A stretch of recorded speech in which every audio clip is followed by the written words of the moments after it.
Hello, welcome to The Honest Wargamer. I'm your host, Rob. We're here live in Northern Ireland. I'm joined by my show co-host today, Paul. Hi. Hey, Rob. How are you? No one can see us. We haven't got the technology to make that camera work. Hopefully the sound's fine. I know one of you guys in the chat's going to help me out. So we are doing something we've never done today. We're going to cover 4 games in a team tournament at once. Paul, you've organised the event. What's it called? Where are we? What are we doing? Yeah, well, we're in sunny Ulster. Snowy Ulster today. For Ulster Warlords, the Underworld Wars. It's our first ever team event here in Ireland. Yeah. Are you excited? I'm buzzing. Yeah. I mean, everyone here seems really excited. There's just so many enthusiastic tanned men in the room. I've never seen anything like it. Yeah, definitely. There's a good nerd sweat going on already. There is. So we're going to get straight into it. Maybe we'll bring you some more hot goss in the future. But for the first time ever, we're going to be slowly cutting between tables, and we've got an expert in the room. That's right. Yeah, the man that needs no introduction, but I'm going to introduce him anyway. This is Andy, and Andy's going to cut straight to table 2, where we're going to see a game in action, and we're going to go there now. Well, we're here at the bottom of turn 1, where we're just into combat. The fierce Daughters of Khaine have already advanced right across the board. These guys have Mind Razor. Some of them are immune to Battle Shock, others have rerolls to wound, and other fierce enhancements on them. Unfortunately, Mixed Order hasn't had a chance to move yet.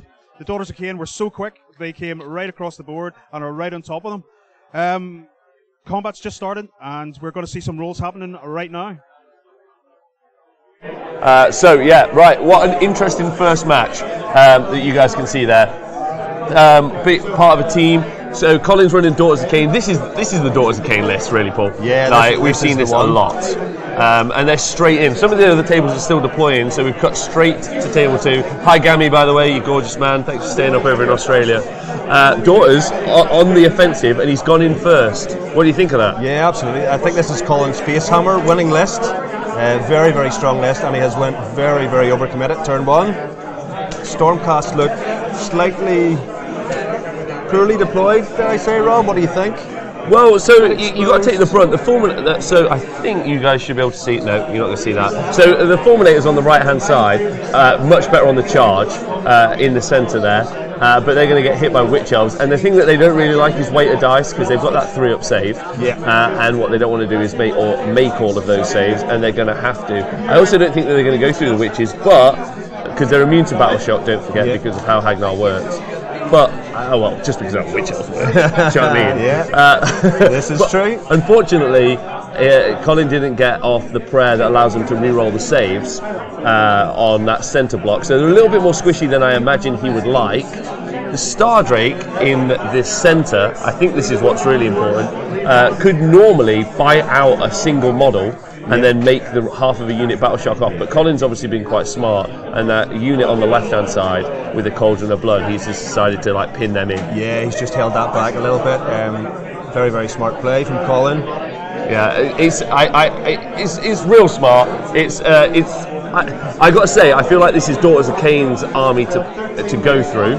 But the Stardrake, as you can see there, if it gets the turn, could jump over, potentially take out one of the 2 cauldrons, which is quite key for making the army play. But we're going to go now live to table 1 and see what's happening there. Hi, we're here at table 1. Just realised our setup is just finished, and this obscene amount of Sylvaneth Wildwoods are now getting filled with Dryads. Over the far end we have Treeman Ancient, who has the -1 to hit enhancement, and he has reroll saves. The Mixed Chaos, who are all Skaven at the moment, are waiting their turn to actually do something exciting, but hopefully we'll cut back following the next couple of moves, and we can see what's happening then. Welcome back. Thank you very much for that, Andy. Really interesting. A mixed chaos force. You can see on the bottom there, mainly Skaven. They've got to be excited about their new battle tome versus Sylvaneth. And Pete, being narrative, decided not to bring any of the trees. Yeah, absolutely. I think he has the trees with him in his box. I'm not quite sure why they're not on the table. How do you feel about the Sylvaneth's chances here? Yeah, I think Pete's running quite a strong list. I think this is definitely Pete's game to take. Skaven deployed. Not much has happened by the looks of it. Turn 1. No. Well, so there's what you got here, and I think what's really interesting in Martin's list is you got Skaven. Now, Skaven, most people don't know, this isn't like a full Scryer list, but there is some Scryer elements. And the Warp Lightning Cannons you can see in the bottom centre there, what's really, really important about them is they're going to be able to go and do a ton of mortal wounds, which is, I think, a big deal. Right, so what we're going to do now, everybody, is we're going to quickly go, as you guys can see, we're going to go to our overlay, and you can see what matches are happening. We've got Martin and Skaven, Martin with Skaven on table 1 versus Stormcast. On table 2, you've got James with his Stormcast versus Daughters. We've already seen that match. And then we've seen Dave with his Stormcast versus Chris's Daughters on table 3. Table 4, Legion of Blood against Matt with his Khorne. We're going to take a small little break now. We'll be back in 2 minutes, but don't go anywhere.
Hello everyone, welcome back.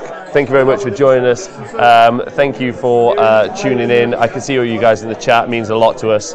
Right, so what you're looking there is table 3 of the team. You have Dave, his Stormcast at the top, with his Vanguard wing. That's right, the 2017 comeback army.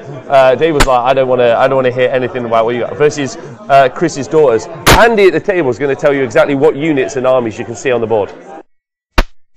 Hi, we're here at turn 1. We're just after setup. The Daughters of Khaine have given away priority to order, and pretty much things have just been set up. So hopefully we're all going to get moving pretty soon. Thanks very much, Andy.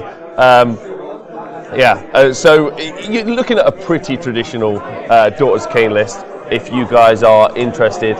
I mean, we could jump to it. Look at if everyone wants to check at the screen. It's Hagnar. It's the list. Like you guys should know how this works if you've been watching or following competitive AoS. Yes, you got the Cauldron of Blood in the centre, but you have got the Melusai, which is a big difference, I think, in how the game is going to play out. You're going to have to decide whether or not you think it's going to be a victory for the Daughters of Khaine, or if it's going to be a victory for the Vanguard wing. Who's excited about seeing a Vanguard wing? How long has it been since we saw one of those?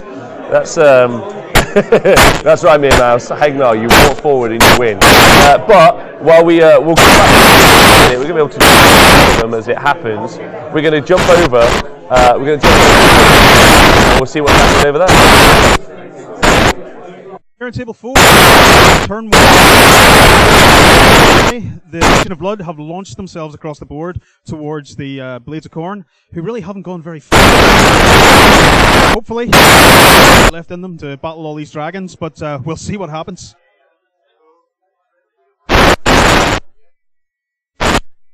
Hello, welcome back. Thank you very much, everyone, for pointing out that my microphone maybe is a bit loud. We'll see how going. Yeah, we'll sort that out. Don't worry. As we go forward. Yes, cool. Are all your ears now good? Does he sound good? Let's find out. Right, Legion of Blood. We don't often see those.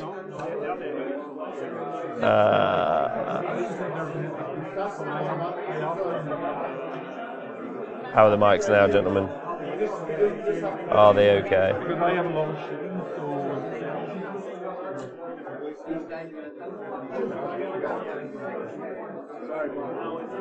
Good. All right. Fantastic. Let's see how the sound goes now. So, thank you for joining us. So, Legion of Blood, as you can see on the table there, they are absolutely they're committing. So, this is the same list. Thank you very much. This is the same list that we saw play at Facehammer. So it's incredibly fast. There's a Bloodseeker Palanquin. As you can see, that's already charged over there into the Gore Pilgrims line. On the right-hand side, you guys should be able to see the Bloodthirster. And then there's units of Blood Reavers here and here with a unit of Blood Warriors there, which can pile in an attack. Now, Dave's obviously committed really heavy, really quickly.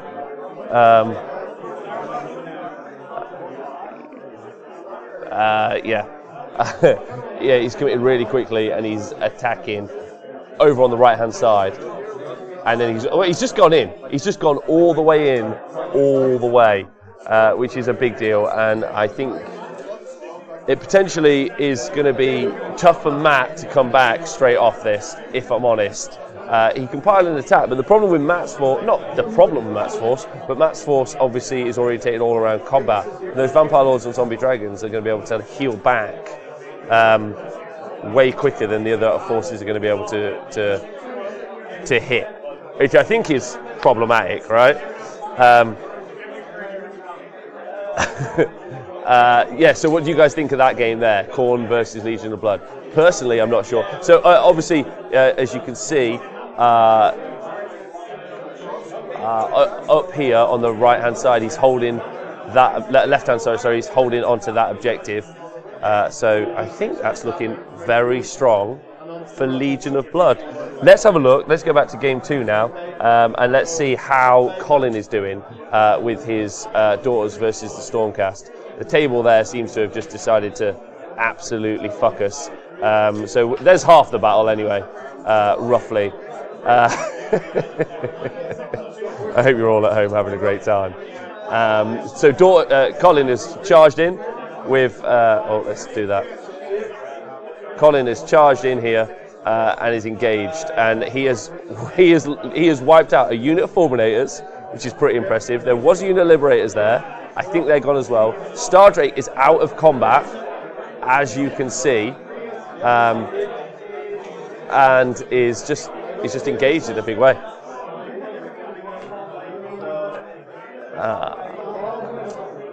What is the Khorne list?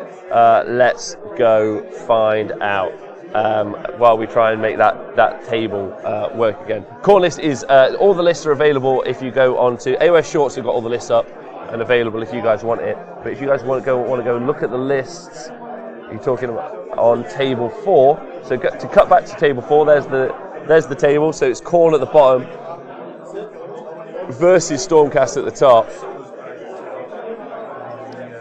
And the Stormcast list, or the Khorne list that you're looking at, realistically here, you guys can see the allegiance is Khorne, and it's the Bloodthirster of Incessant Range, Slaughterborn, Bloodsecrator, Banner of Khorne, the Aspiring Deathbringer, Skullgrinder, and then there's just a bunch of Blood Warriors underneath.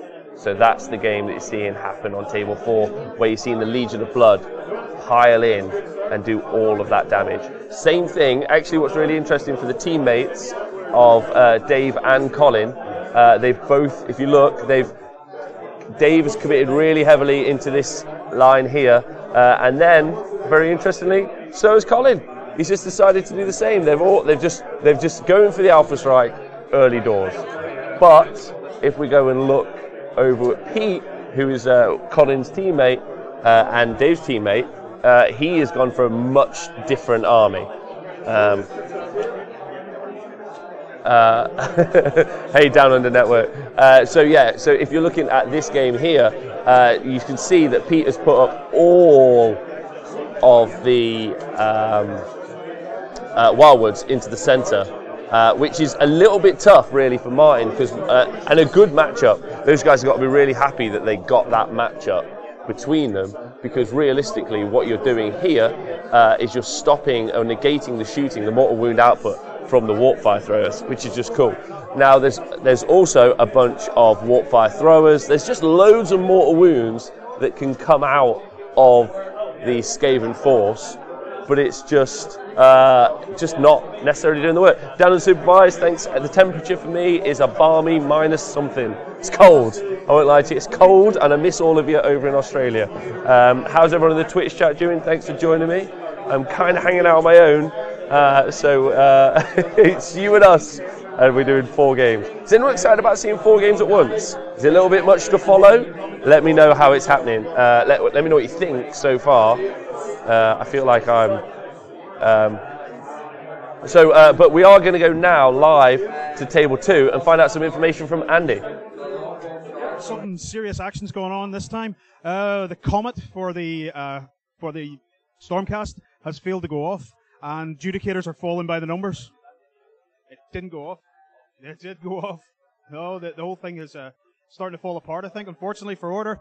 Well, we'll see how it goes. I think they're going to be losing more by the numbers.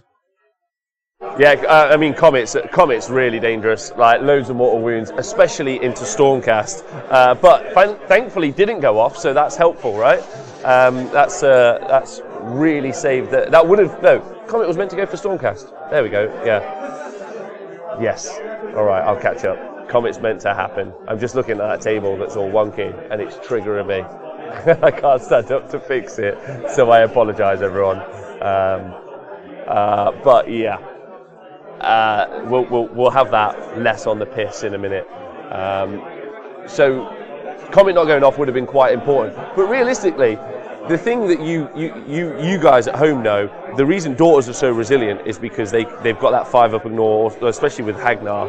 So the mortal wound output is fairly minimal, realistically, when it comes into the impact into a Daughters force. So, I don't know. I don't think it's that devastating. It's more devastating to the Stormcast, but obviously they're not going to suffer it, to be honest. If you're talking about Daughters, though, we go cut over to game 3. There's another Daughters force, but this time this has been played by the opposing team's Chris, and Chris is up against. Chris has got a load of snakes as opposed to witches, and is charging in. Well, is going to try and charge into the Stormcast. So you've got a nice mirror match. You've got Dave and Chris with their Stormcast on this side, and then Chris representing his team, and Dave representing the other team. I will remember the names in a minute. But then Colin and his Daughters versus Stormcast. So you got Daughters and Stormcast twice. Who'd have thought it? Who'd have thought it? I thought we'd see a lot more Legion and Nagash, but I'm sure there are more here. Is he spelling something out with a Stormcast? I don't think so. But looking at this table here, we're going to go over quickly to table 4 though, because I've heard there's some gossip. Well, we're here at table 4, and there are 2 dragons ignoring Rend. There is a large bubble of minus to hit, and these Gore Chosen really aren't going to do very well.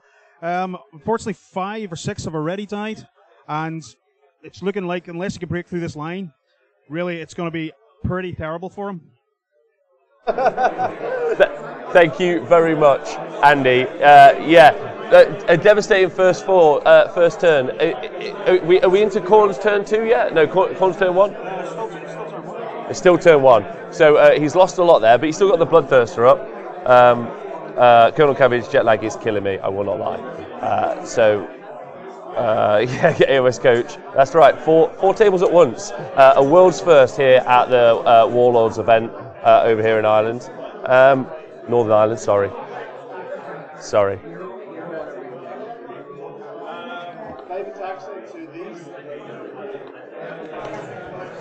There you go. Paul should be back with me now, I'm pretty certain. Hey guys. So how are the games looking in the rest of the hall so far? Yeah, looking good. Everybody's really excited, having an absolute blast. Just catching up, this is a devastating first turn army that Dave runs. He's completely went full frontal. Yeah, devastating list. So many synergies within the Court of New Lamia too, which really buffs those zombie dragons. An extra attack when a hero goes down within 9 inches, I believe. To all vampire units within 12 inches. Yeah, brutal. Yeah. It's just so much damage going into that force early, and also you got to say. Okay, awesome. Thank you. You've got to say that that's really how this force is meant to work. But Matt didn't decide to like bubble up. He gave options for Dave to charge all over the place. Yeah, I think it's the speed catches people out with this list, because the Court of New Lamia gives a +4 to their movement when they start in that sort of tight deployment bubble. So it really catches people out. It's right deep in your lines turn 1. The extra command points, zombie dragons re-rolling hits, devastating. Yeah, it's really quite destructive. But we have heard over from table 1 that in turn 1 for Sylvaneth, they've scored 3 VP, which is cool. Nice. Yeah. And obviously they're playing, as you can see, they're 3 places of power. Yeah. And it is just I'm gonna be polite. It's a clusterfuck of trees. There's just a variety here. So there, as you can see in the centre, that's where the objectives are, and that is going to be really challenging for the Skaven force to go at. They can't shoot into it because it blocks line of sight. They've got really little heroes. I mean, they're brave for rats, but they're still small. Yeah, I don't think Martin's Skaven list just has the damage output up front to really shift those tight bubbles around those objectives, Rob. Yeah, it really just shows you also the matchup as well is really tough for Martin. Like, they've done really well. They've got like 2 mirror matches with Stormcast versus Daughters, which I think is interesting. This seems like a big win for Sylvaneth just in the matchup alone. Yeah, absolutely. Those woods ain't going anywhere. And then on the right hand, and then on table 4, if we quickly cut back to that again looks like a really good matchup for Legion of Blood versus Khorne. Oh, yeah, absolutely. Yeah. So 7 woods, Laurie. Laurie, big fan of the 7 woods that we've seen gone down. Hi, Laurie. Loads of. I just don't. I'm going to say I'm calling this one already, in my opinion, for Sylvaneth. What do you think, Paul? Yeah, absolutely. I don't think there's too much bubbled around those objectives now to really leave any room for the Skaven to get through there and do enough damage to shift those dryads. Yeah, because it's all about the points, right? It's all about the objective scoring, and I just don't think that those characters are going to be able to get there and go and start scoring. There's just not enough. But there are the Storm Fiends. The Storm Fiends are going to tunnel up at some point, potentially do all the mortal wounds in. But Pete's a smart player, and he knows that he's got all of his dryads to defend those objectives. Yeah, absolutely. We are into Martin's first turn now, yeah. So we'll see what damage he does. And he's got to check. I think Martin's running 2 units of 3 Storm Fiends, so he's going to have to really be quite picky about which objective he wants to go after. And as you say, line of sight shut down for those Warp Lightning Cannons. I don't think he can dig his way out of that one, Rob. No. We're going to go find out some information from Table 1 right now. Well, the Skaven are having a terrible time because these Sylvaneth Woods, of course, with the FAQ, now block line of sight, as well as all the other things that Sylvaneth Wood does. So, without poison wind mortars, there's really not an awful lot of shooting that these Skaven can do. So, yeah, it's going to be spells, I think, and hopefully the cannons will get something to shoot at, but yeah, there's an awful lot of blocking line of sight. So, on to the next turn. Thanks very much there, Andy. Really appreciate that. I stole your chair. I'm really sorry. Tough. It's a tough matchup, I'm going to say, for mine, but we'll see how it goes. How do you actually get so many down so quickly? Who was casting? Don't worry, Digital Keegan, we'll try and keep up with it as we go. Thanks everyone much for joining us. Down in the Supervised, there are no Dispossessed players, unsurprisingly. 0. 9 Legion of Asgore players, though. That's a lie. I wish there were any, absolutely. but there are none. There are none. Which is a little bit heartbreaking, I won't lie to you. Game 2, though. No, not Game 2. Camera just hates us now. Over to Game 3 for you guys, if you've just joined us.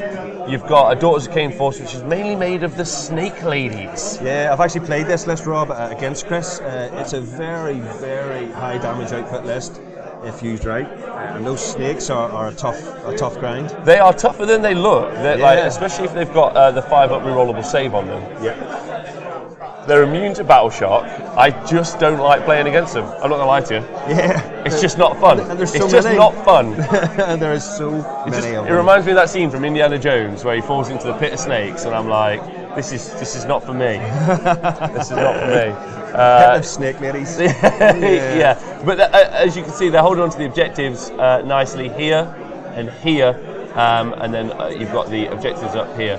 I don't think the Stormcast have really got an answer. So this is Vanguard Wing. Yeah. This is an old Vanguard Wing, come back, 2017, making a reappearance. What do you think of that? Yeah, it's quite a strange list. I haven't seen it much in the Irish meta. I'm not sure about the meta in the mainland, but definitely not the usual sort of Stormcast list we're seeing. So it's an interesting one. As you say, Chris has really got those back objectives locked in, and he's got a lot of snakes outfield there who are now have just made their charge. Oh, no, that's good. That's good. That's going to be nasty. They are in such a strong place. I really do think that they're going to do some big damage. Yeah, absolutely. That's going to be...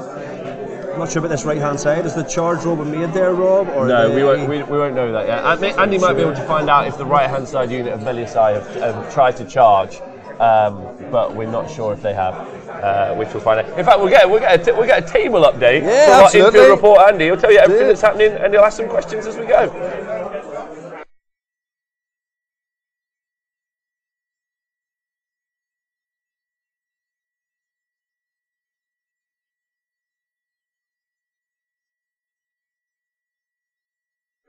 Thanks very much, Andy.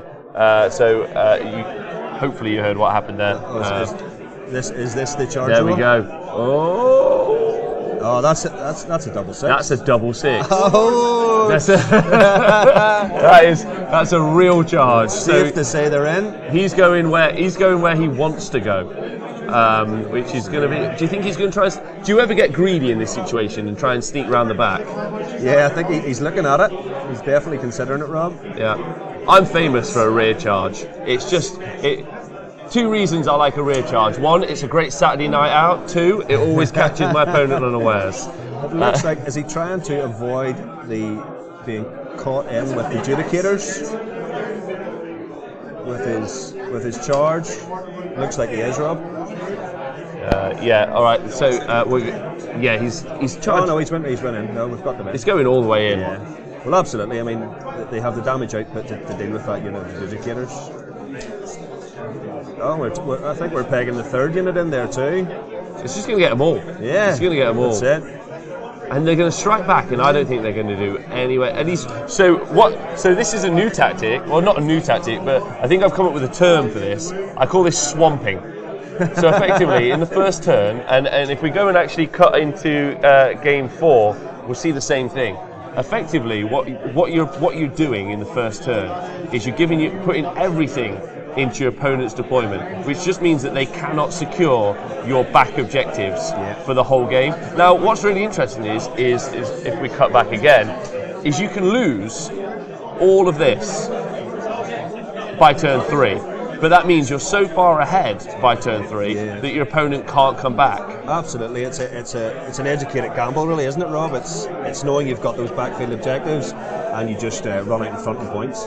Yeah, it's just turn 1, I swamp you, and you're done. It's really unengaging.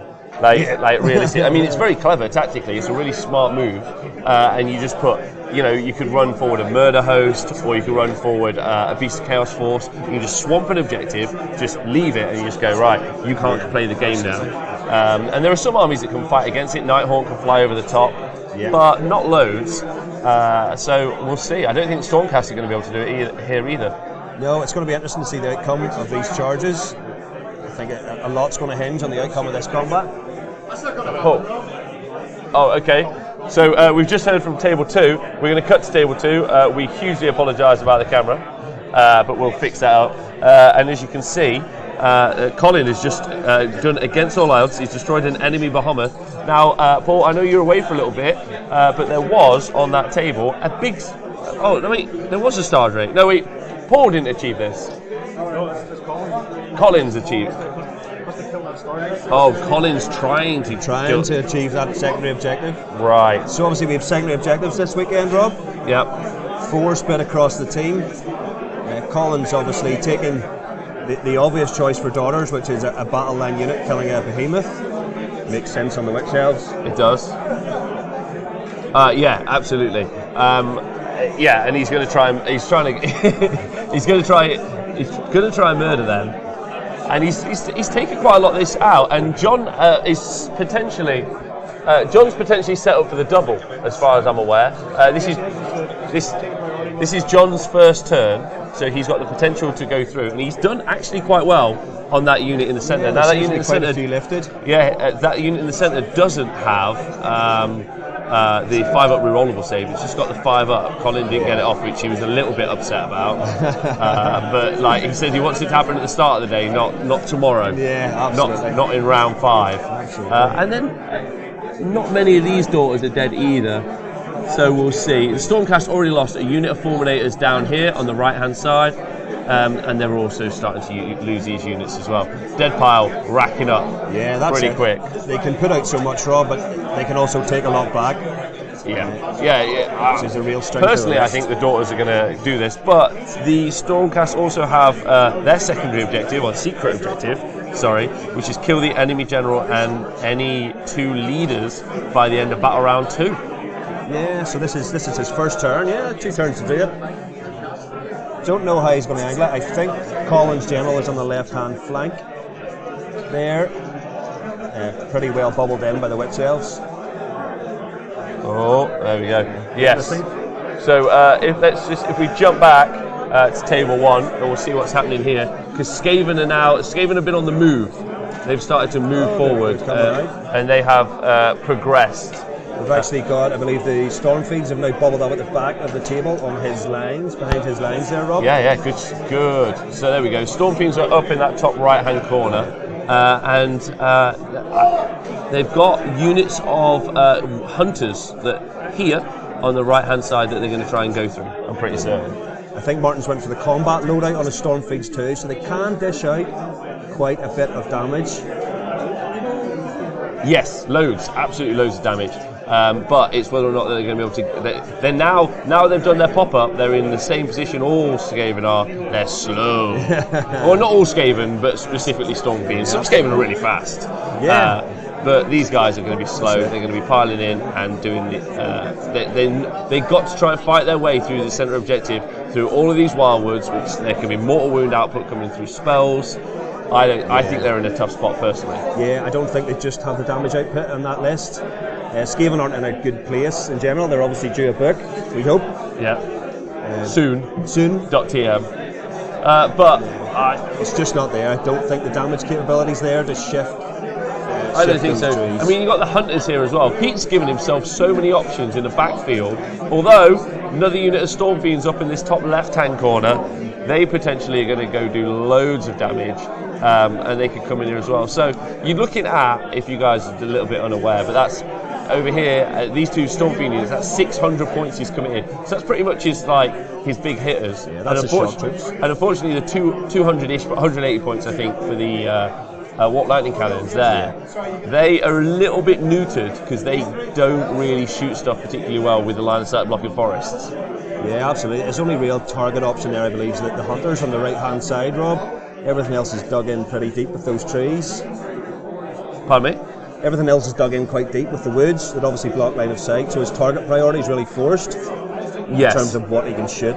Yeah, it's a real. He's literally got these hunters to shoot. Absolutely. Those are his options. You can shoot hunters or you can not shoot hunters. Don't even know if he'll have line of sight from that middle warp lightning cannon. Yeah, because this is blocking quite well. So I agree with you. It could be. I think that they're a little bit neutered, and I think that's a good matchup play at the start when the guys decided who was going to get to play who. Yeah, absolutely. Yeah. I think if both units of Stormfiends can get the charge off, I imagine they've bubbled up 9 inches away. Yeah, they could potentially do a bit of damage in the backfield there. If you guys are looking for the lists, I'm pretty certain you can find them on AoS Shorts. That's where they are currently hosted today. So let's go and see what happens on table 3. That combat that we saw 2 charges. We saw all the snake ladies charge on the right hand side and all the snake ladies charge on the left hand side. Doesn't look like much has died so far. Yeah, no, absolutely, and it's the classic daughter's tactic of stringing back to your hag. It's just not okay, is it? Yeah, no, it's not okay. It's like reporting to mother. It needs to go. Yeah, they're all holding hands right to the back of the board, and I'm not okay with that. Yeah, absolutely. When you look at the likes of Fireslayers who lost their ability to string back with a similar sort of tactic for their immune to battle shock, it's a wonder daughters haven't been hit with it yet, but we live in hope. I think everyone apart from daughters players live in hope, and they live in the exact opposite hope. I personally, Twitch chat, everyone, who do you think is going to win this game, and how do you think it's going to go? What do you think, Paul? Who's your vote on here? Yeah, I think honestly the Daughter's damage outfit here, I think it's going to be pretty devastating this combat phase, and I don't think the Stormcast have an answer back here. No. Their answer is they can just do what they got to do, which is part of the attack, right? They're saying that 20 Sequitors, which are some are being lifted now. They say there are quite a few being lifted. Yeah. There we go.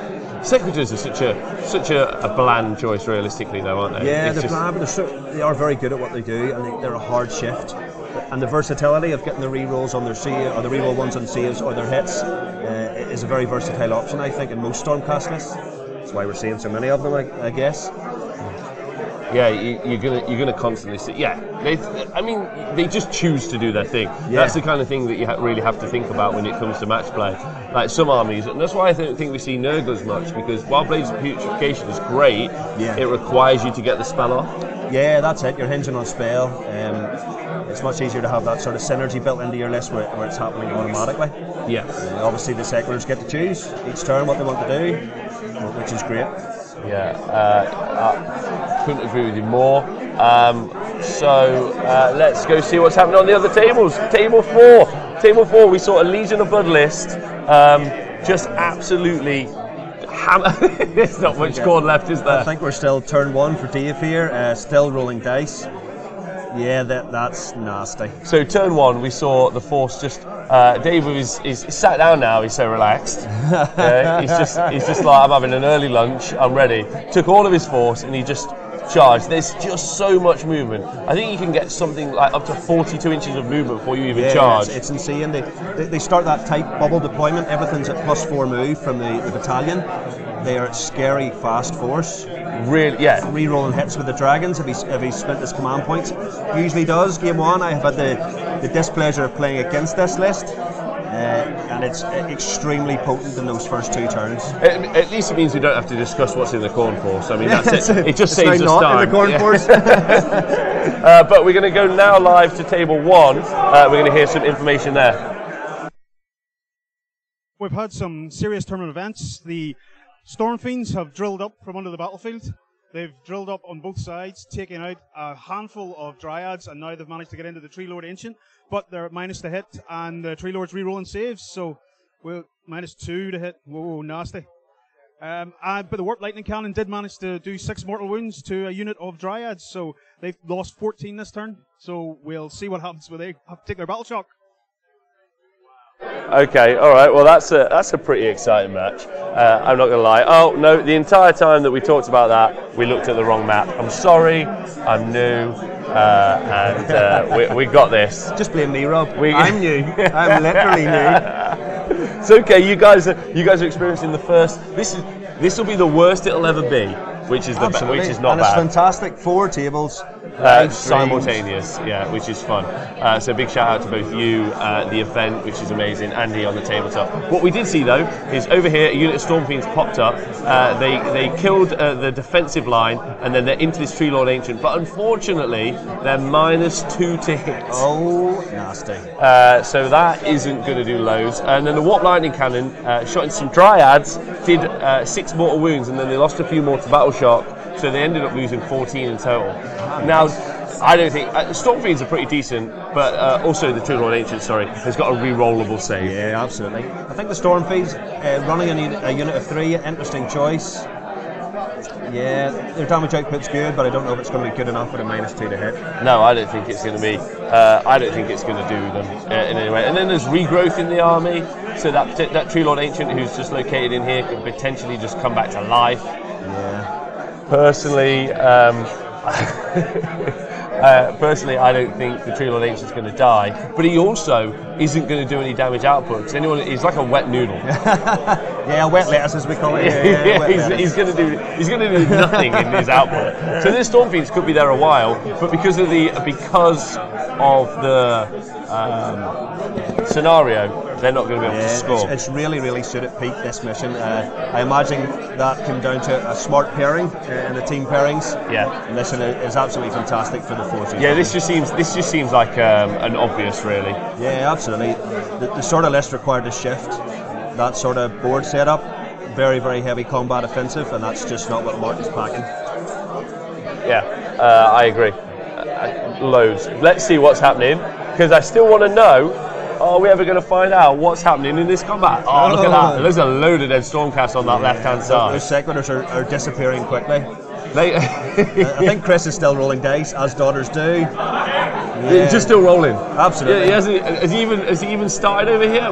There's a couple of dead Stormcast units here. Yeah, prosecutors. I think there was a unit of prosecutors on the right seemed to. Thank you, because I haven't had to call that unit in about. I haven't seen them in a couple of years. Yeah, it's very much a first edition. My brain was like, a Zeros? No, like a Zeros, but a unit. Yeah, the prosecutors. Space Marines with wings, essentially. What, you can't say that. Oh no, that's not okay. We still probably haven't seen this full block attacking in, so we can see that. I've got to say, I'm calling this for Chris. I don't think there's a lot Dave can do to come back from that. What do you think? Again, a very, very heavy offensive output, turn 1. Fast, the sisters are fast. Fast too. I mean, they're across the board there, turn 1.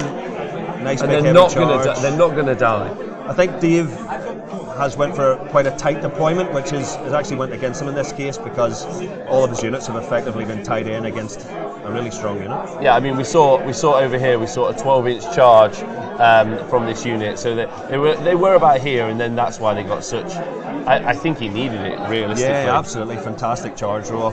Double 6. What more could you ask for? Not much. I think Mace, that might have been the game. If anyone's interested, this is Paul who runs the event. That's the man who's joined me at Gitley, not Donal number 3. The guy with the funny accent. Look at that. That's just not okay, is it? Arguably a better player than Donal, it has to be said. I mean, most people are. Let's be real. So, yeah, I think this is going to go the way of. This is going to go for daughters, and then if we go to table 4. I really do think that's lights out. That's lights tough. Out. So, but there is a Bloodthirster. There is a unit of Blood Reavers on this right-hand side for Khorne, and there are 2 Khorgraths, and it does look like the Vampire Lord and Zombie Dragon has taken some wounds. We are going to go to table 4, and Andy's going to give us a rundown of what's died and what's alive. Well, what's died is half of this table. Everything over the side has all been taken off in one turn by charging dragons with minuses to hit on them. The other side of the board is also doing badly. Neferata has her minus to hit bubble up, so the blades are taking a pounding. The blades are taking a pounding, so they're trying desperately to get in, and these 2 Khorgorath are threatening the dragon, but likely enough, the dragon's probably going to avoid that. So Back yeah. to commentary. Thanks very much, Andy. Yeah, you can see that the dragon on the left-hand side has only taken 2 wounds. Khorne's still alive, so potentially. I don't think the Khorne. Paul, I'm not certain, but I don't know how much 2 Khorne can do. But I tell you what. It is not going to be kill a Vampire Lord and Zombie Dragon. Yeah, how's that Vampire Lord looking, Rob? He's taken 2 wounds. 2 wounds. 2 wounds, which is a start. Like, look, you know, every step before you conquer a mountain. Effectively, the problem is they're regenerating wounds at the end of each combat phase. They kill something. Plus, he still has his chalice. He still does have the chalice, so he potentially can go through them. Absolutely, up to 6 wounds back in one of his hero phases. Still in turn 1. Yeah, I think this is a bad day for Khorne. Yeah, Gitley in the chat thinks the Corgis are going to dick him. I don't necessarily agree. In the centre is Neferata. Neferata's got a bubble, a minus to hit bubble. Yeah, which can incredibly be frustrating. And it can stack. Yeah, absolutely. -2 to hit in range, which is just yeah. It's her command ability, Twilight's Allure, very very potent. That -1 to hit when you have three other big beasties outfield. Yeah, I personally I think real strong shout. I also think look, I've never been a fan of Juggernauts of Khorne. Like, I get it. Like, people are like, I want like a big cavalry unit, but they've never been good. Yeah. I'm saying it. Pretty models. Great models. That's what I'm saying. I'm saying great models, but they've never been useful. Look, there's Matt flicking through his book, going, "No, surely they're not as shit as I think they are." What can I do? Yeah. What can I do?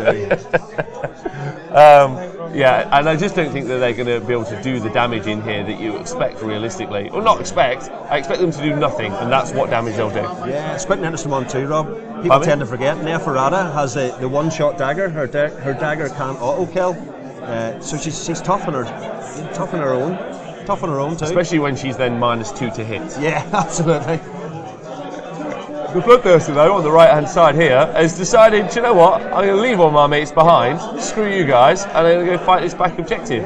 Which is a good call, because Matt's got 2 turns. Potentially. It's his first turn, so he's activated first. He potentially can go in, charge, get another turn off, maybe jump over here, fight again, or come back. But if it goes to Dave's just going to grab all of his units and charge. Yeah, I think Dave's list, again, a very smart matchup here, Rob. Dave's list is a 2-turn list, I like to call it. It's got 2 turns to do as much damage as it possibly can. Something that can grind out against it and actually start to nip those backfield objectives, because he is quite light on the ground. 2 units of dogs, 1 unit of zombies. If you can actually get that fight back and start to nip those other objectives, that list could struggle in later turns. It very much is an early game list. Yeah, and would potentially be a struggle against potentially the Skaven force is what it could have been matched up against. Yeah, a few less outfield. I see that it will have a tougher game with. Yeah, it could have also gone up against. It could have gone up against the Daughters game.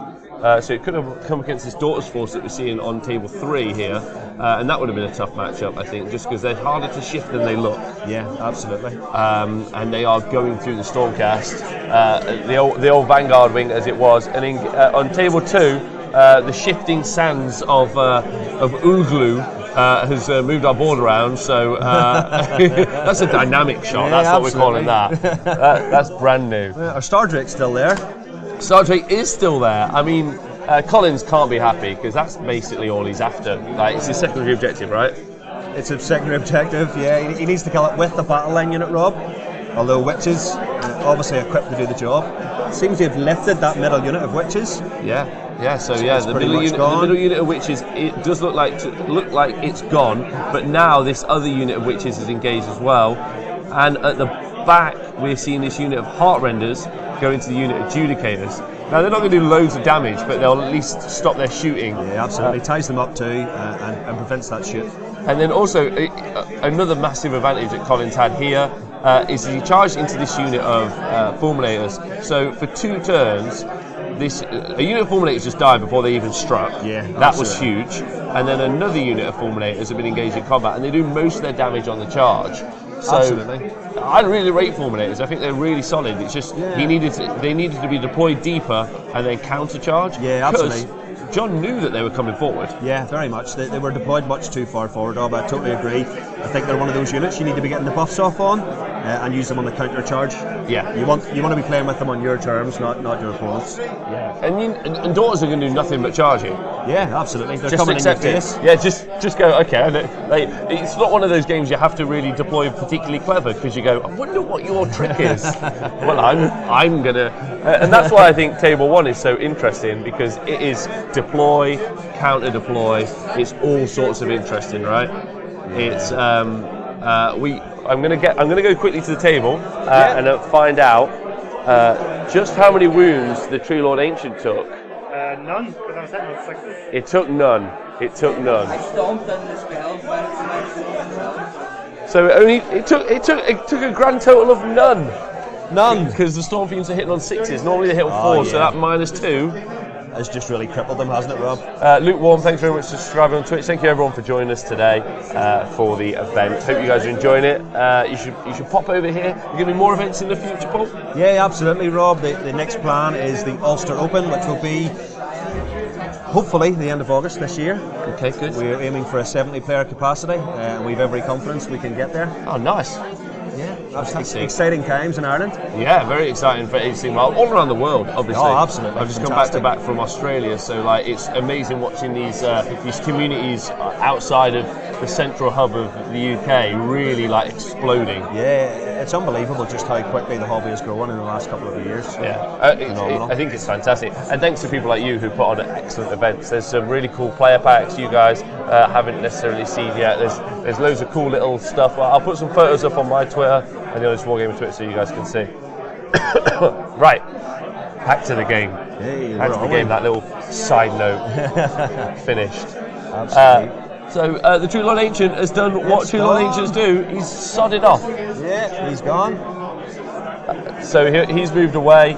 We're going to find out where in a bit. I don't know where he's gone. I'm going to go find out in a minute. But while we wait to find out, let's see if the Daughters of Khaine have finally finished rolling dice. No. That'll be saves now, I believe, Rob. We've got a mountain of saves. So many dice rolled by this point. I'm pretty certain that we're still in the first turn for Daughters, although we might be into turn 2. John, I'm just going to go find out. It's just quicker and easier. Well, we into turn 1 for you. Turn 2. All right, awesome. So we're in turn 2 for Stormcast. So Stormcast won the priority there, and they are now activating again. But even in their turn 1, didn't look like they killed much. Yeah, no. Yeah, No. no. just a big no. That sums that up. Yeah, they've killed little to nothing. I'm still trying to work out quite where David was going with that list. It's an interesting choice. So what his plan is that what you're thinking? I just don't know if that was a smart matchup. Then again, what is a smart matchup for Daughters? Is there one?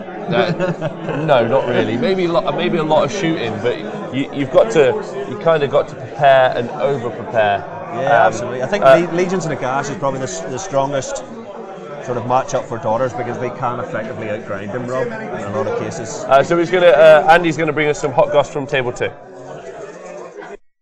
Yep, there's a situation going down. We've got a unit of Witch Elves that's just caused 35 wounds to a pair of Fulminators. That's a lot of saves are going to have to happen here, and it's not looking too hot.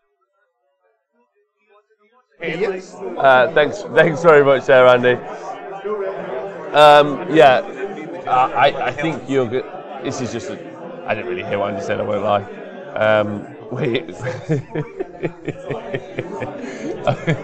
A demonic laugh. What's happened, Rob? Me and the Twitch chat, we're in sync now. The guys watching at home, they know that this is new, and I'm just putting my heart and soul out there and saying, look, I really have messed that one up. I don't know what's happening on that table, but I'm going to come back to it, and lessons will be learned, and I'll learn more. So, but I am going to go and find out what's happening on table 4 because this one's exciting me. The book's out, which is always a bad sign. Yeah, they're trying to save themselves. Karchev, thanks for joining us. So the Bloodthirster went off, so did the Blood Warriors. They haven't done any charging yet. Yeah, it's going to be a big roll. Yes. I don't know if they're going to be able to do enough damage realistically. But the Khorne did go in. The Khorne versus the Vampire Lord and Zombie Dragon. It's the matchup we wanted. Are they going to take it down? Are they going to do the body slam? What do you think? I don't think, with 2 wins on the Dragon. You don't think so? No, I don't think they have enough there. The Dragon just has Are you too many basing that on options. maths and just general, like, the fact that they don't? Or are you... Just knowing how grindy those dragons can be. So you're just being realistic about it? Being realistic about it. I mean, you can be. We can be hopeful. We can be hopeful. Ever the pessimist. Look, if they hit and they wound with everything, and then if Dave fails all of his saves, it's still not dead. But the Adequate Wargamers, he's all for the kill. Kill, kill, kill. But as you say, Rob, he's playing for the double here too, so potentially there could be something in it there. Yes, there could be, but I think you were right the first time. Dan and Supervise, thanks for subscribing. Most attractive War Dolly coverage in the world. Oh, thanks very much. He's only saying that though because he was on it last week. I think what the Dragons tend to struggle with, Rob, is mortal wound output. So if you can soften them up with mortal wounds before you get near them, it does help. Well, that's why you always just use 70 Fireglaves. They usually just die in a turn. Yeah, they're like, I'll charge you, and then I just shoot them, which is the best. Gitley says everyone underestimates the Corgis, but I just don't think it's going to happen. I don't think it's going to happen. But the thing about the Legion of Blood Force is when it does lose one of its big pieces, so if it loses Neferata, sorry, that's not Neferata. If it does lose Neferata or it does lose the Cauldron, the Palanquin, or it uses either the Velozes, although has it lost one? No, the Zombie Lord. There we go. There we go. It's just being hidden by the player. Then it really is just a 4-piece army. Yeah, absolutely. And what we've got in that centre field there, Rob, the Bloodseeker Palanquin will be buffing both Neferata and the Vampire Lord and Zombie Dragon, depending on what heroes have died in there. And then Neferata is making everyone minus to hit. Minus to hit. Which is just absolutely huge. So, Legion of Blood's a plus flat 1 to attacks for those Vampire Lords. Plus with the Bloodseeker Palanquin getting off its out-of-war ability, potentially another attack across all its profiles. Re-rolling hits with a command point spin, absolutely brutal. Yeah, yes. I think it's going to be a thoroughly tough matchup, realistically, for Matt to come back from. I don't think he's going to, if I'm honest with you. Yeah. I think we can call. I personally think we can call this one for Dave. But talking about Skaven, let's go see who's sneaking and doing what damage over there. The Stormfiends they got left. They asked the Tree Lord Ancient out on a date, and he ghosted him. Yeah, they're just gone. Stood up and left. He just and now they've went for the sloppy seconds. He made like a tree, and he did leave. So he's off, which is just terrible. Although, so you see sneaking around the back here is a big unit of 6 Colonel Hunters. Yeah. They haven't decided to charge in. Wow, okay, so the Sylvaneth have tried to summon a Bellwind Vortex, but there hasn't been any room for them to summon a Bellwind Vortex, just because of the way the rules work now, which is quite interesting. Yeah. So that's toughy. That's a toughie. Evening, everyone on Twitch, thanks for joining us. Yeah, that sneaky unit with their size, Rob. 6 Hunters with size. What do you think of them? Yeah, I rate them. I do like them. I still think they're good. A lot of people saying now with the sheer volume of minuses to hits that are out there in the world, it's a little bit better to take the blades. But I will take my top off and fight people in the street who say that blades are better than sides. I just don't agree. I'll jelly wrestle you into submission because there's no way that sides are not the best. But do you have an opinion on it? Yeah, I do rate them. I think because you're the only man I don't think I'd like to jelly wrestle. Or maybe you would. Yeah, I do think I do rate the sides, and obviously they're a much better option now, I think, than the bows. Combat loadout is the only way to go with them now. And Pete's a really good player. Pete is a strong player, and he knows what he's doing here. Yeah, I think he's sneaking around the back, right? Measuring up for a charge there. Although not great. I think that was a 5. Up by Phil. I think the Warlords maybe. I think we have an 8-inch charge there, Rob, which has got him in. Oh, nice. Yeah, which is nice. He's just nipped round the back there, which is nice. They're going to go down. Although the Hunters are weak to like what the Skaven are able to put out in the mortal wound output from the Warpfire throwers. I think he's been quite smart with the terrain there too, which will prevent just as big a pile in from that large unit of Skaven. Yeah. Clan Rats, I think they are on the right hand side there, Rob. Yeah, so it shut a little bit of his pile in down. Yeah, could potentially do quite a lot of damage there. And Battle Shock is obviously the big stickler for Skaven. Yes, although they don't really have much to spend their command points on anyway. So, but I don't think keeping that unit is going to particularly win much, because as you guys can see, obviously, the actual scenario is 3 places of power. So it would be cool to get an update on all the scores from the tables, and then we'll see exactly how. But yeah, it's all about scoring, as you can see, and I don't think this game will be able to get any characters in here, because basically asking a rat to go into a scary wood. And I just don't think they want to. They don't. Not alone. They don't want to go in alone. Yeah, they don't. Well, should we go back to the game that will never end? Table 3. There's just more dead Stormcast. We've got movement. We've got movement on the Stormcast. Oh, we've lost a lot of snakes. Yeah, that's a big bounce back. That's is it enough though? Do you think? Because I personally, so there was a huge unit of 20 snakes here. And then a big unit there, and they look like maybe the unit over here looks like they're winning, but maybe we're going to see a loss here. Yeah, but we're already into turn 2. I think the game's going to hinge on that left-hand flank, Rob. How that combat pans out, I think will probably dictate where this game goes. Yeah, I agree. Hi, Jonathan Etland. Thanks for joining us, big babe. I personally don't think Dave is going to be able to push out of his objective at any point. We've got, he has moved 2 units of his prosecutors out, centre field there. Imagine maybe going to try and nip one of the back objectives. Yeah, I don't think he's going to be able to clear them off. I just don't think it's possible. Yeah, absolutely. Because he can't move. Yes, and that's the thing about the hags that makes me upset. It's the immune to battle shock. Yeah. Because you haven't got to spend that command point. You don't have to. I mean, they've got the character in range for the prayer anyway. Yeah. It's just the fact that it's just always just. I'll just do what you want. It's not even a roll. Yeah, it's the sheer access to that sort of those grindy units with all sorts of extra saves through various sources, and immune to battle shock. Yeah, so everyone who's just joined us, this is Paul, who runs the Warlords event. Hello. It is not an extra from the Boondock Saints. Oh, thanks, Jonathan. So if you guys are interested in exactly what's happening on Table 1, we have Skaven versus Martin.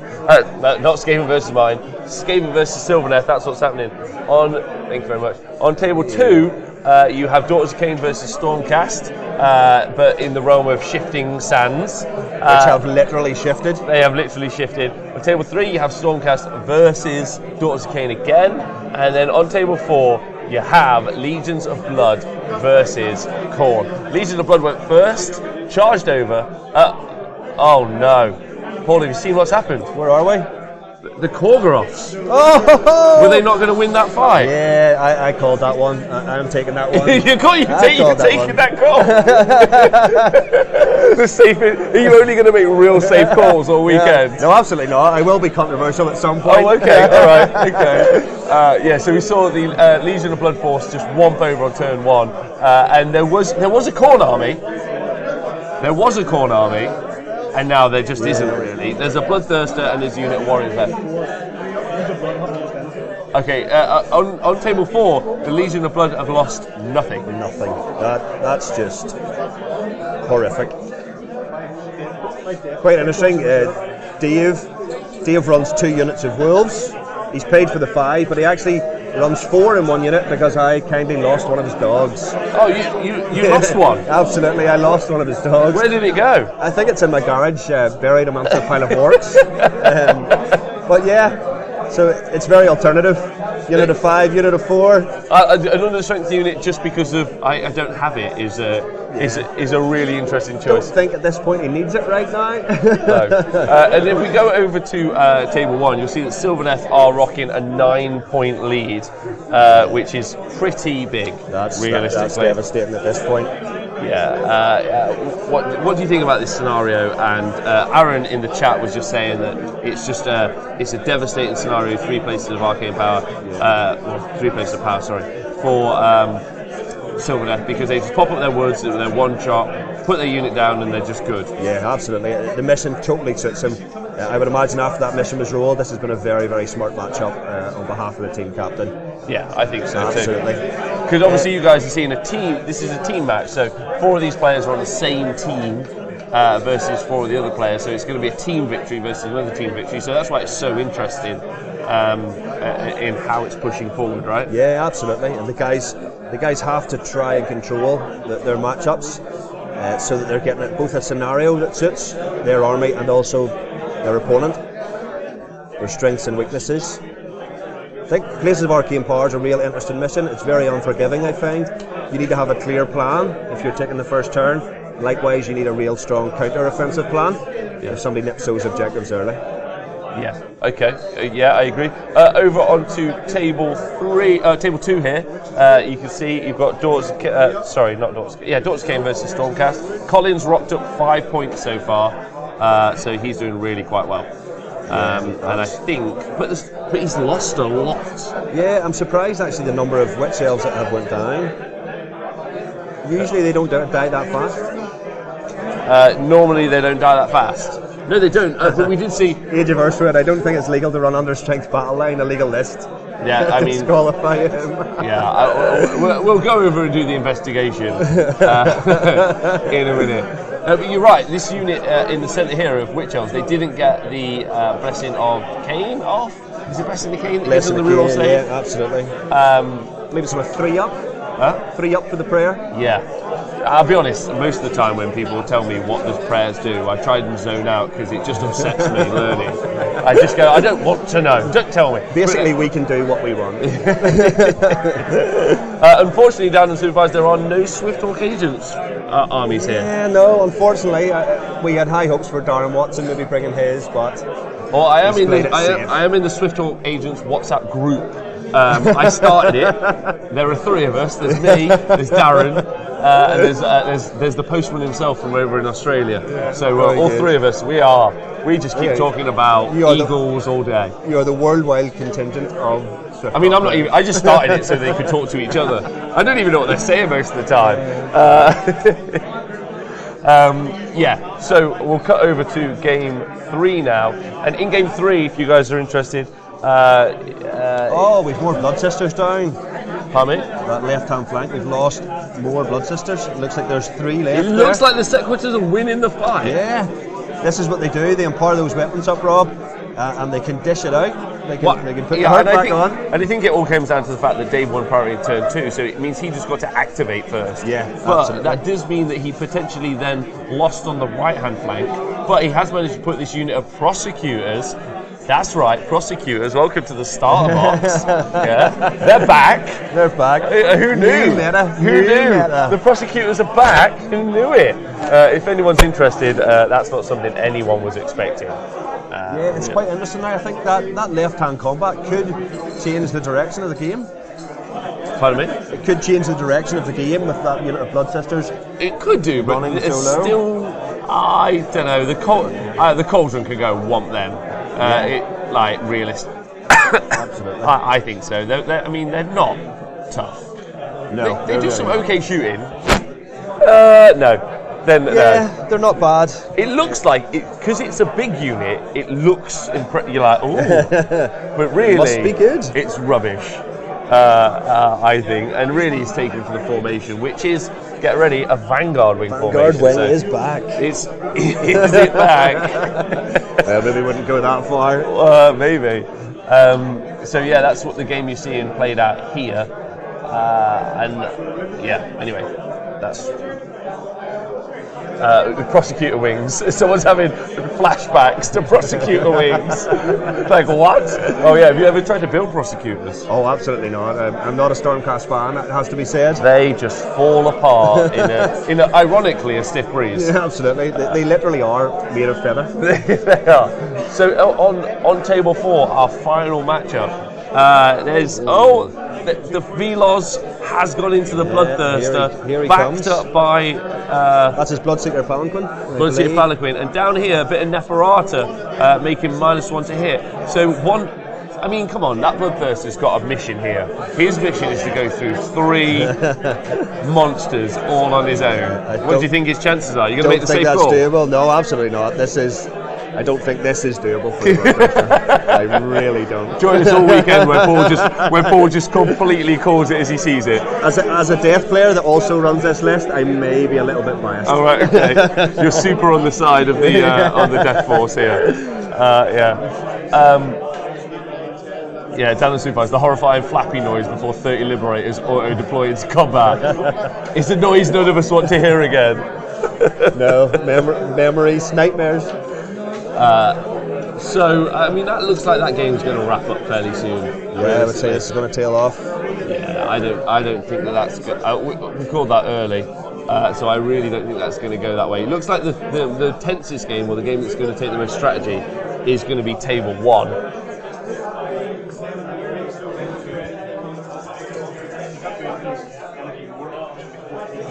Okay, all right. And it also sounds like Table 2 could potentially be a wrap up, just because of how many points are already being scored. But we will get more info for that in a minute. That's a strong lead. Yeah. So the Colonel Hunters came in here, they charged. So in the bottom, and they charged. So the 6 Storm Fiends are still on the table, 600 points of stuff, but they're not doing anything. Yeah, I think they're overcosted too, Rob. That's the problem. They suck up quite a lot of points in your army. Yeah. Do they do enough for it? Debatable. And Sylvaneth is just a problematic force, because if you do allow it to be pinned down, they do some work.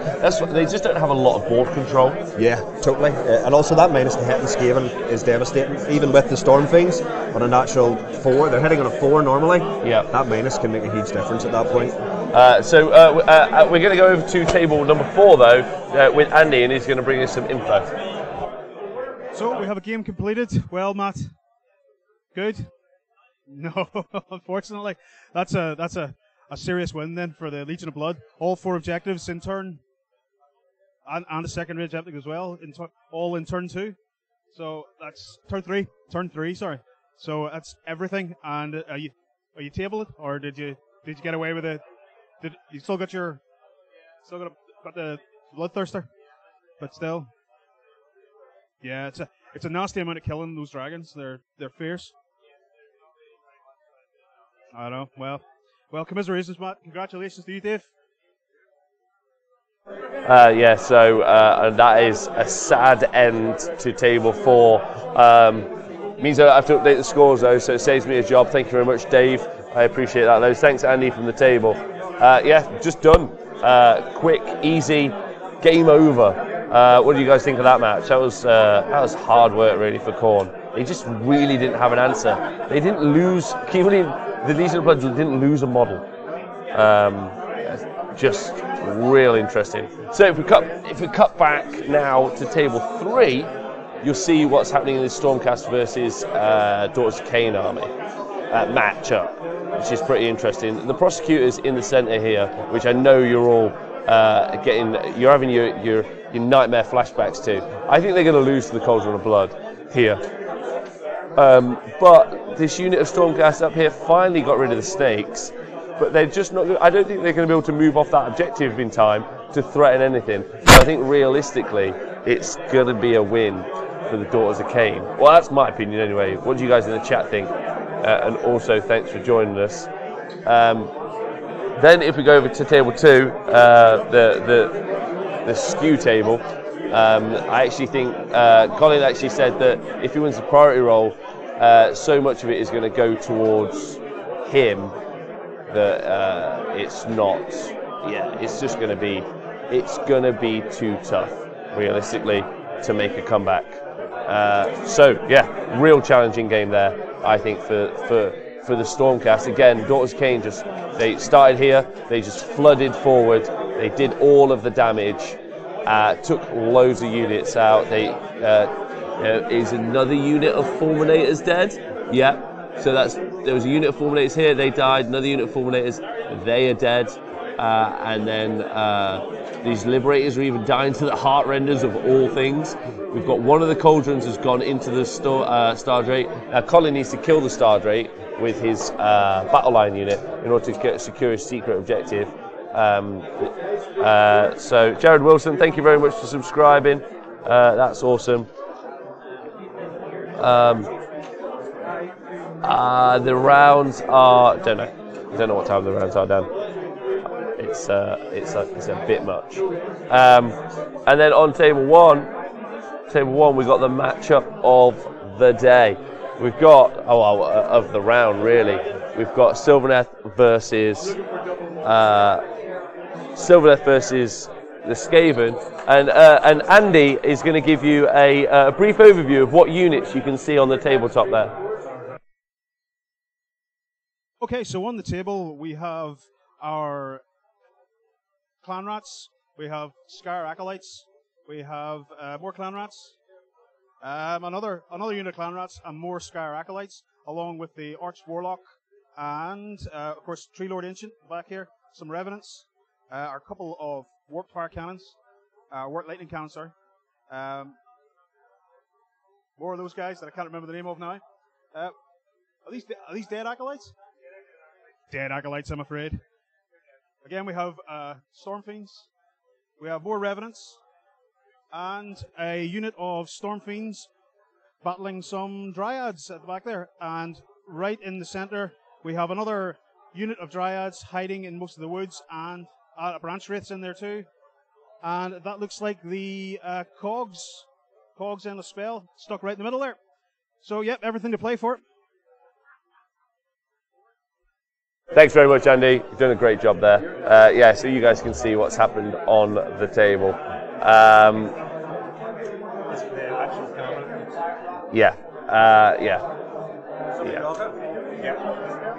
So matchup's looking really good there for Sylvaneth, and Skaven are in a real tough spot, I think, realistically, mainly because of the scenario and the way Sylvaneth play on the tabletop. Sylvaneth are just solid. Like, there's that one drop. And you would think Mixed Chaos has always been in a tough spot anyway, and Skaven aren't particularly doing very well.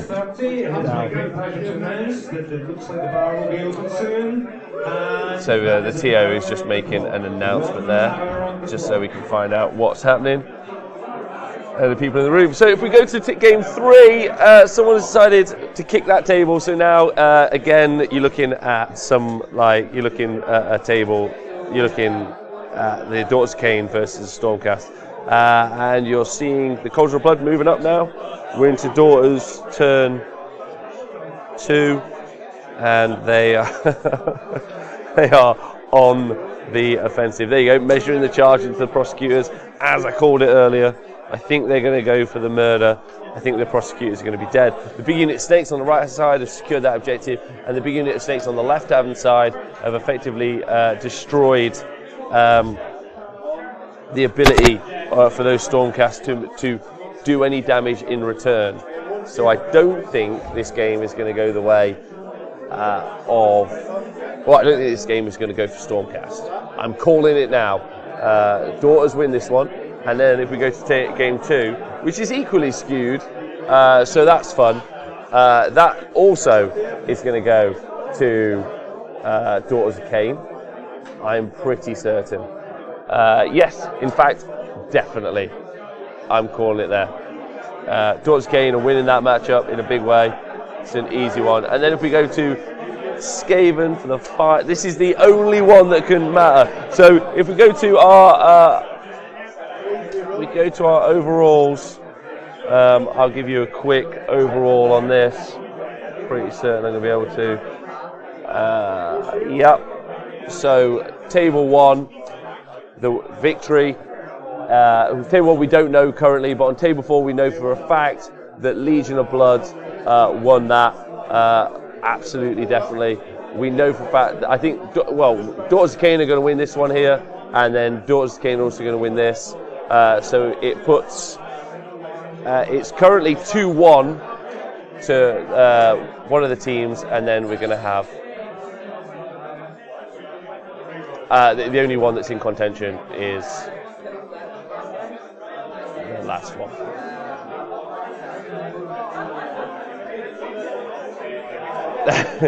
Well, I hope you guys have enjoyed that. This has been an interesting experience. You guys have been awesome. We're gonna end the stream here for this round, and then we are going to come back for join us for games 2 and 3 today. We're going to work out how to do that, and you guys have been wonderful, and we'll see you soon.